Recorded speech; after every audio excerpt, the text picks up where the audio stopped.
Immediately, you can tell something's different. Approaching a 2023 Mercedes EQE, the future pod design unabashedly looks ahead, while the 2021 MotorTrend Car of the Year winning E-Class wears a variation of a stylistic theme we've seen for more than half a century. The more we experience the 2023 Mercedes EQE350 4Matic, the more we discovered it has a spirit all its own. In place of that E-Class magic is a luxury first, second, and third package that beats the E on one metric but falters in others. Here's why the 2023 Mercedes EQE350 4Matic isn't an obvious choice. Many EQE models, 1+. Our 2023 Mercedes EQE350 4Matic test car sits in the middle of the non-AMG EQE lineup with its dual-motor all-wheel drive layout. The plus on base models designates the rear-drive model that will get the best EPA-rated range figure, estimated at 305 miles. Figure below 300 for the EQE350 4Matic. Those numbers are great as long as you don't also consider the higher-priced Tesla Model S and Lucid Air. Really,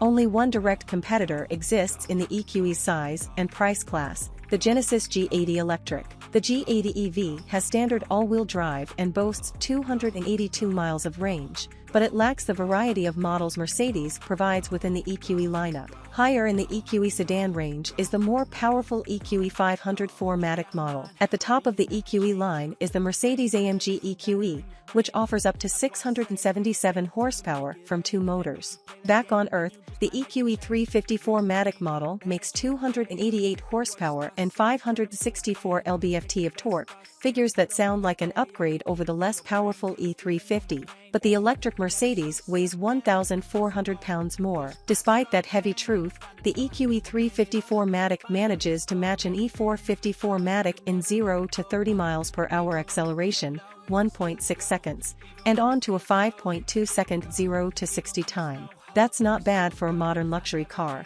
but the dual-motor G80 Electric smokes it. The Genesis only needs 4.1 seconds to reach 60. The G80 is also slightly quicker to charge, with a 187 kilowatts peak charge rate on a DC charger compared to the EQE350 4Matic's 170 kilowatts rate. You won't notice this when you charge at home overnight, but on a road trip, we'll take any quick charging advantage we can get. On the street, we felt the near-instant whoosh of speed you get in most other EVs, but it tapers off about halfway along your journey to 60. The EQE500 4Matic and AMG EQE should feel quicker, but let's have some perspective. The fact a 350 badged Mercedes hits 60 in less than 6.0 seconds is more than sufficient for most drivers. Considering the EQE350's expected efficiency and range, it's an okay trade-off for a car with three other models available. Some luxury, no sport. The rest of the 2023 Mercedes EQE350 4Matic's driving experience doesn't impress much. Braking from 60 to 0 miles per hour required 117 feet,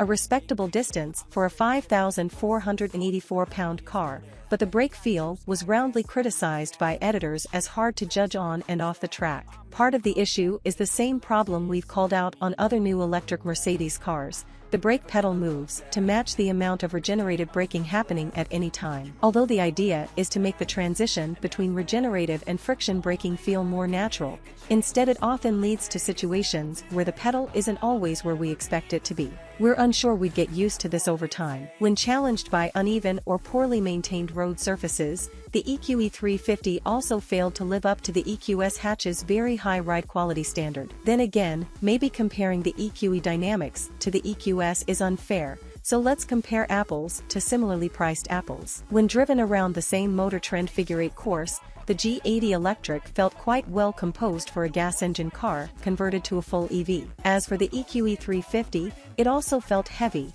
but this wasn't a positive. We noted its mushy brake pedal as well as gooey and imprecise steering. Unlike the E-Class, which beautifully balances luxury and sport in E450 form, the EQE350 is all in on a luxury-first focus. That's fine, but the experience wasn't as sparkling as we'd like. One bright spot is the rear-axle steering system, technology we've seen on other Mercedes cars, too. On the EQE350, it has the same effect. It makes the car feel more maneuverable thanks to the rear wheel's ability to rotate in the opposite direction to the fronts at low speeds. Our test car had the 10-degree version of the feature. A less extreme 4.5-degree system is also available. Beautiful interior, but a few misses. Our pinnacle trim 2023 Mercedes EQE350 made a stunning first impression inside. Before some of us realized how the car's high cowl limited outward visibility, we loved the beautiful combination of light brown seats, beige upper dash, and gray-brown matte wood trim. Also, the turbine-style outer air vents are exquisite. It's another rewarding detail that helps justify prices that start at $76,050 for a base EQE350 Plus.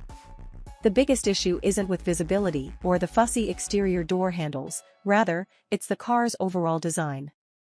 We'd gladly accept a less aerodynamically efficient shape for something more attractive.